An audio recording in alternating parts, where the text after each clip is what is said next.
Pernah kebayang nggak sih, ada sebuah tempat di mana batu-batu granit raksasa dari zaman purba tersebar di pantai yang pasirnya sehalus tepung, dan di mana sejarahnya itu tertulis di setiap butir timahnya.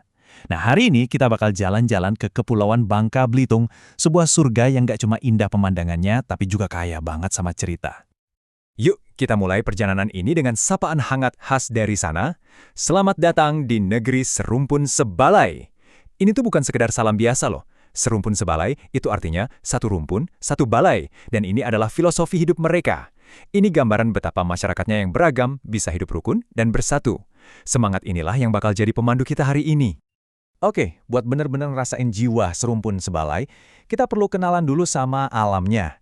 Yuk, kita lihat beberapa angka kunci yang gambarin betapa menakjubkannya geografi kepulauan ini.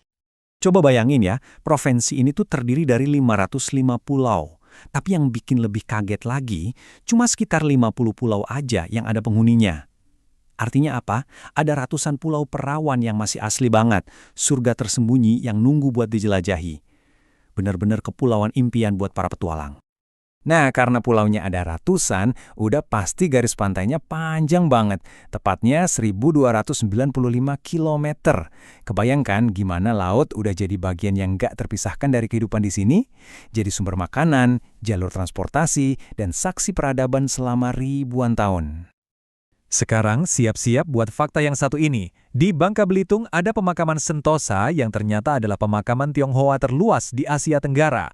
Luasnya hampir 20 hektar. Ini bukan sekedar kuburan loh, tapi sebuah monumen hidup yang nyeritain gimana para penambang dan pedagang Tionghoa datang, membaur dan jadi bagian penting dari budaya kepulauan ini. Tentu aja, kita nggak bisa ngomongin Bangka Belitung tanpa ngebayangin pantainya yang super ikonik. Batu-batu granit raksasanya yang kayak sengaja ditaruh sama dewa, itu sebenarnya sisa-sisa proses geologi jutaan tahun yang lalu. Pemandangan magis inilah yang bikin dunia jatuh cinta lewat film Laskar Pelangi dan menjadikan Belitung sebagai geopark UNESCO. Keren banget. Oke, dari alamnya yang indah, yuk kita gali lebih dalam lagi. Kita bakal bahas sumber daya yang udah ngebentuk takdir kepulauan ini. Di sini, timah itu bukan cuma logam biasa, tapi udah jadi semacam DNA yang mengalir dalam sejarah dan identitas Bangka Belitung. Jauh sebelum ada peta modern kayak sekarang, para pelaut dari India kuno udah nyebut tempat ini Wangka, yang artinya Pulau Timah. Nama ini bahkan udah ada di naskah-naskah kuno dari abad pertama sebelum Masehi. Bisa bayangin nggak? Ribuan tahun lalu, timah dari kepulauan ini udah jadi komoditas global yang penting banget. Sejarahnya tuh panjang dan penuh lika-liku. Mulai dari jadi bagian penting kerajaan Sriwijaya, terus jatuh ke tangan kolonial Inggris dan Belanda, sampai melahirkan pahlawan pemberani kayak Depati Amir. Dan puncaknya, di tahun 2000, mereka akhirnya berhasil jadi provinsi sendiri. Sebuah babak baru dalam perjalanan panjang mereka. Nah, yang kerennya, warisan ekonomi mereka tuh terus berlanjut. Dulu, timah dan rempahnya dicari-cari sama kerajaan kuno.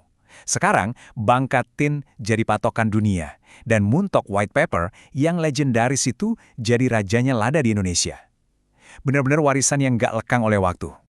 Udah bahas soal alam dan kekayaannya, sekarang kita kenalan lebih dekat sama jiwanya, yaitu masyarakatnya.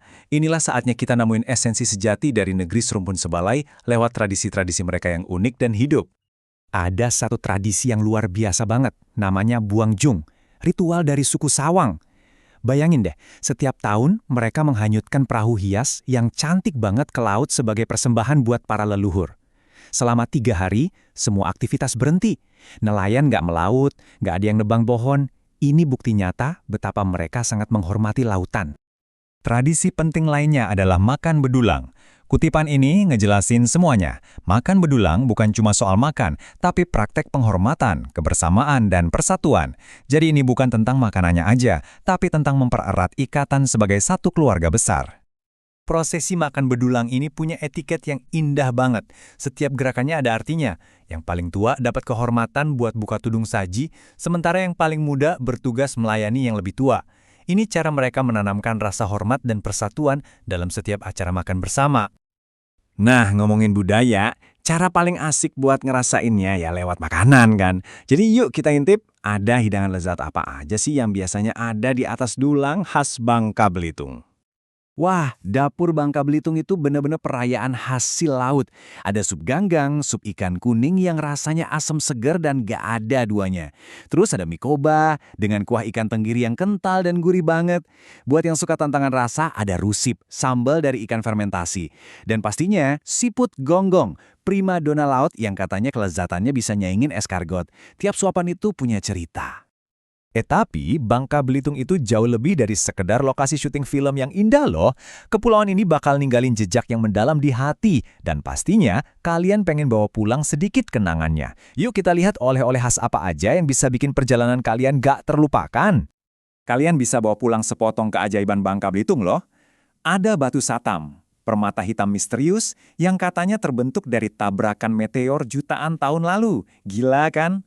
Terus ada lada putih muntok dan terasi tobo ali yang aromanya khas banget. Dan jangan lupakan kain cual yang ditenun dengan tangan, setiap polanya itu cantik dan punya cerita sendiri.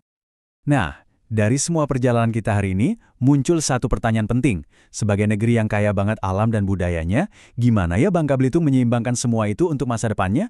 Ini diskusi yang menarik. Gimana menurut kalian? Coba deh tulis pendapat kalian di kolom komentar. Kalau kalian suka bahasan kita kali ini, kasih jempol ke atas ya. Kalau nggak suka, jempol ke bawah juga nggak apa-apa. Jangan lupa subscribe biar nggak ketinggalan konten-konten seru lainnya, dan sampai jumpa di petualangan berikutnya. Oh iya, sebelum cabut, kasih tahu dong kalian nonton dari mana aja. Penasaran banget cerita ini sampai ke kota mana aja.